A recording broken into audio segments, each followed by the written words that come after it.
तर उज्जैनच्या दुसऱ्या व्लॉगमध्ये तुमचं सगळ्यांचं स्वागत आहे। आणि आधीच्या व्लॉगमध्ये आपण कालभैरव बाबांचं दर्शन घेतलं होतं आणि संध्याकाळी शिप्रा नदीची आरती बघायला सुद्धा पोहोचलो। तर शिप्रा नदी ज्याला क्षिप्रा म्हणूनही ओळखले जाते आणि ही मध्य प्रदेश राज्यातील एक महत्त्वाची नदी आहे। ही नदी धार जिल्ह्यातील विंध्य पर्वत रांगेत उगम पावते आणि मालवा पठारावरून वाहत जाऊन चंबळ नदीला मिळते। उज्जैन शहर या नदीच्या काठी वसलेले आहे आणि हिंदू धर्मात या नदीला पवित्र मानले जाते। इथे दर 12 वर्षांनी सिंहस्थ कुंभमेळा सुद्धा भरतो आणि पुराणांमध्ये शिप्रा नदीचा उल्लेख आहे आणि असे मानले जाते की ती भगवान विष्णूंच्या वराह अवताराच्या हृदयातून प्रकट झाली आहे।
ये लो पकड़ो।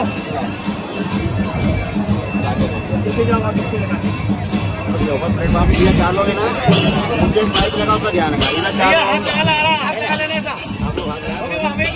एक इनको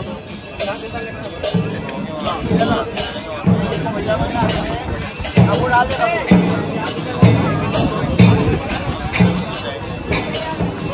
और वो तो नहीं इधर आरती वाला लगा, ये आरती लगा।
महाकाल महाराज की जय। पार्वती हर हर महादेव।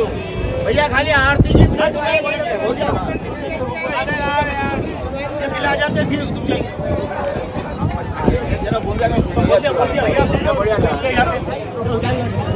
सब आती लो, सब आती लो रखो।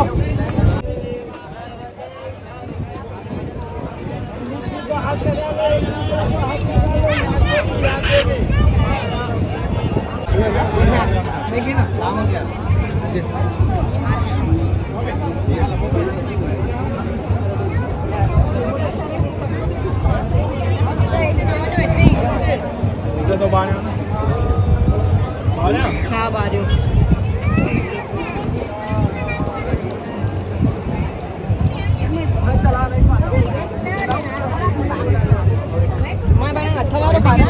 हो घेतो तुम्ही घ्या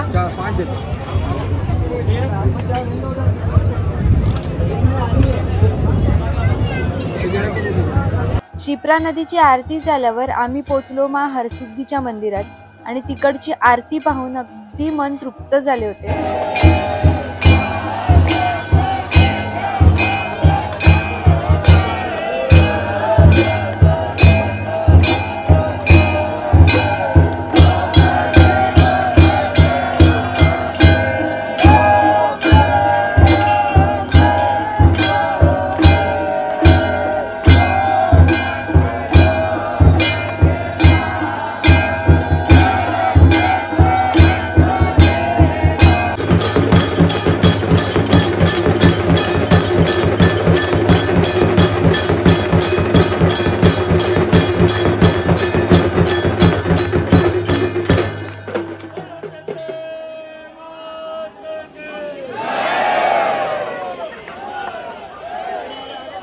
आणि तिथून पुढे आम्ही महाकालेश्वरच्या मंदिरात गेलो, कारण 10ला महाकालेश्वरचे द्वार बंद होतात आणि तसं असल्यामुळे आम्हाला आरती झाल्या लगेच निघावं लागलं महाकालचं दर्शन घेण्यासाठी।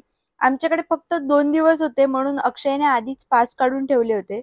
तर तुम्ही सुद्धा 1 डे और 2 डे रिटर्न असं काही प्लॅन करत असाल तर प्रोटोकॉल नुसार तुम्ही जाऊ शकता। 7 क्या बोलते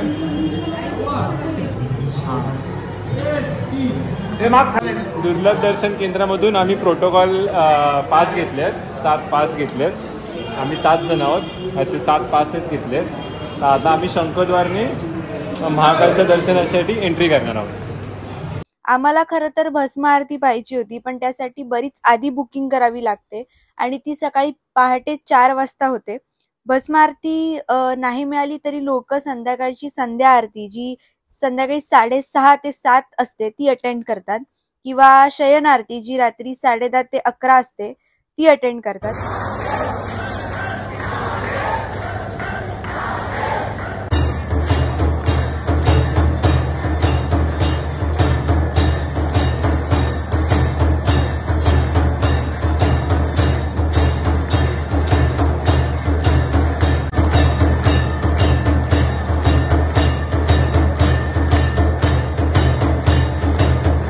आख्यायिका अशी होती की उज्जैन शहरात दूषण नावाचा एक राक्षस होता आणि तो लोकांना फार त्रास द्यायचा। त्याच्या दहशतीने सगळे त्रस्त झाले होते। त्या राक्षसापासून वाचण्यासाठी लोकांनी भगवान शंकराची प्रार्थना केली। त्यांची प्रार्थना ऐकून भगवान शिव तिथे प्रकट झाले आणि त्यांनी दूषण राक्षसाचा वध केला। या लढाईत भगवान शंकरांनी दूषण राक्षसाच्या भस्माने स्वतःला सजवले आणि तिथेच कायमचे वास्तव्य केले। तेव्हापासून त्या जागेला महाकालेश्वर ज्योतिर्लिंग म्हणून ओळखले जाते आणि येथे भस्म आरती करण्याची प्रथा सुरू झाली।